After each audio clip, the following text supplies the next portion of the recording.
அன்பு நண்பர்களே, இனிய வணக்கம். உங்கள் மா திருவள்ளுவர். நம்ம இந்த புதிய பார்வை ரீதியாகவே எல்லாம் நிறைய பார்த்துட்டே வந்தோம். அதில் ஒரு எடுத்துக்காட்டு எது புதிய பார்வை அப்படின்னு சொல்கிறதுக்கு இந்த தாகத்தோடு அணைந்த காகம் அப்படிங்கிற ஒரு கதையை பார்த்தோம். அதில் இந்த ஆர்க்கிமிடிஸ் கோட்பாடு எப்படி அதுக்கு தெரிந்தது அப்படிங்கிறது தான், அதுதான் ஒரு புதிய பார்வை. அப்போ தேவையை உணர்கிற போது ஒரு புதிய பார்வை நமக்கு தென்பட்டு விடுகிறது, அது தீர்வை தந்து விடுகிறது அப்படின்னு பார்த்தோம். இப்போ இன்னொரு எடுத்துக்காட்டு புராணத்திலிருந்து எடுத்துக்குவோம். இமயமலை, புதிய மலையில் சிவபெருமானும் பார்வதியும் உட்காந்துருக்காங்க. நாரதர் வராரு, முன்னால் பிள்ளைங்க இருக்காங்க, விநாயகர், முருகன், 2 பேரும் இருக்கும்போது அவர் ஒரு பழத்தை கொண்டு வருகிறார், மாம்பழம். அந்த மாம்பழம் தான் கதை. அந்த மாம்பழத்தை கொண்டு வந்து வச்சு நாரதர் தன்னுடைய வேலையை ஆரம்பிக்கிறாரு. இதை இந்தாங்க அப்படின்னு சிவன்கிட்ட கொடுக்குறாரு. இது உங்கள்கிட்ட இருக்கிறது இந்த உலகத்துக்கே பாதுகாப்பாக இருக்கும், நீங்கள் வச்சுக்கோங்க, நீங்கள் சாப்பிடுங்கன்னு சொல்கிறாரு. உடனே சிவன், உங்களுக்கு தெரியும், ஒரு குடும்ப தலைவன் தனக்கு கிடைக்கிறத விட தன்னுடைய மனைவி கொடுத்தா நல்லாயிருக்கும் அப்படின்ட்டு சக்திகிட்ட கொடுத்து, பார்வதிகிட்ட கொடுத்து நீ சாப்பிடுமாங்கிறாரு. உடனே எந்த தாய் தானே சாப்பிடுவான்? அப்போ பிள்ளைங்கள் நினைவு வந்துடுது. உடனே அவங்க 2 பேரும் இருக்கும்போது நம்ம எப்படி சாப்பிட்றது அப்படின்னு உடனே சிவபெருமான் சொல்கிறாரு, இல்லை அப்படி ஒரு நாரதர் கொடுத்த அந்த ஒரு ஞான பழத்தை ஜஸ்ட் லைக் தட் ஒருத்தர் கொடுத்துடக்கூடாது. இதுக்கு ஏதாவது ஒரு தகுதி இருக்கணும் அப்படின்னு சொல்லிட்டு ஒரு போட்டி வைக்கணும் அப்படின்னு நினைக்கிறாரு. அப்போ சக்தி சொல்கிறாங்க, நீங்கள் தான் அந்த போட்டி வைக்கிறதுல நான் கில்லாடியாச்சே, நீங்களே பண்ணுங்க அப்படின்னு சொல்லிட்டு அந்த 2 பேரையும் கூப்பிட்டு வச்சு, இந்த உலகத்தை உங்களில் யார் முதலில் சுற்று வருகிறீர்களோ அவர்களுக்குத்தான் இந்த மாம்பழம் அப்படின்னு சொல்லிடுறாரு. உடனே யோசிக்கவே இல்லை.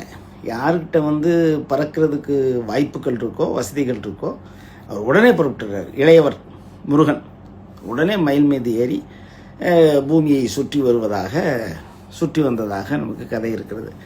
ஆனால் இந்த நேரத்தில் விநாயகர் இருந்த இடத்துல வேறு யார் இருந்தாலும் என்ன செஞ்சுருப்போம்?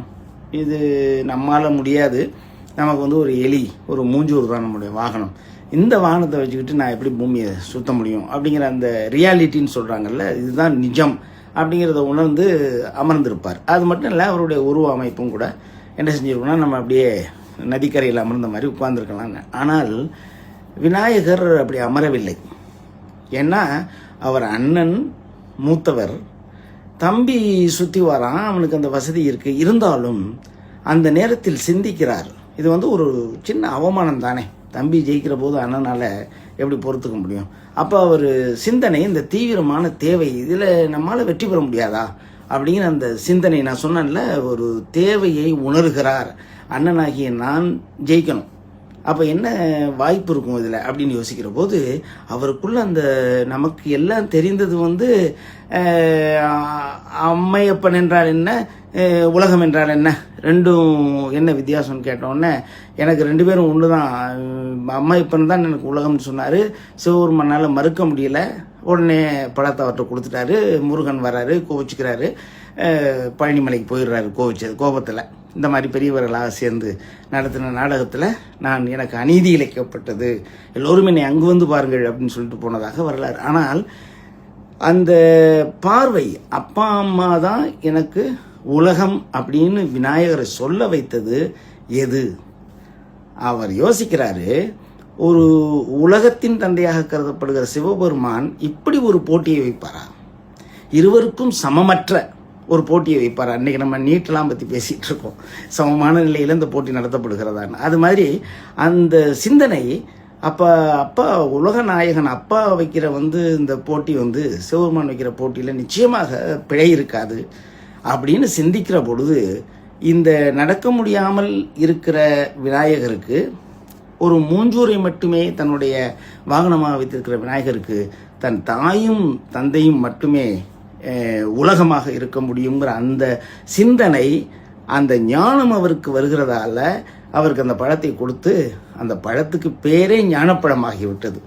இந்த சிந்தனை அப்போ யாருமே நம்ம மனிதர்கள், நமக்கு இந்த வாய்ப்பு இல்லை, நம்மளால் முடியாது, நமக்கு இந்த வசதி இல்லை, அந்த வசதி இல்லை, இது சரியில்லை, அது சரியில்லைன்னு சொல்லுவதை விட்டு, தன் தேவை என்ன என்று உணர்கிற பொழுது அந்த எப்படிப்பட்ட இக்கட்டான சூழ்நிலையும் கடந்து செல்லுகிற அந்த புதிய பார்வை வாய்த்து விடுகிறது. அந்த புதிய பார்வை ஒரு வினாவாகவோ கேள்வியாகவோ பதிலாகவோ வந்து அந்த சிந்தனை நமக்கு நல்ல பலனை நாம் எதிர்பார்த்ததை தந்து விடுகிறது. இது ஒரு எடுத்துக்காட்டு நண்பர்களே.